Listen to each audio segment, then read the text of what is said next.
We live in this world, and in fact, everything resembles a dream and holds little meaning. Many people place too much emphasis on fame and fortune in this life and are willing to do whatever it takes to achieve their goals. However, they fail to realize that they will have to endure the consequences of their actions long after their deaths. After all, human lifespan is very short, and it is highly likely that one may be reborn in a different realm where there may be no blue skies or green grass. At that point, even if a person is the president of a country or the Secretary General of the United Nations in this life, they will have no choice but to experience the consequences of their actions. Can our karmic effect be changed? Before our deaths, if we take the time to repent sincerely and practice the Dharma, we will create happiness of ourselves in the future.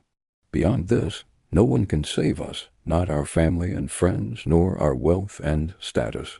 Our only refuge is the authentic Dharma. Non-practitioners may not perceive this truth, whereas seasoned practitioners will eventually come to recognize it.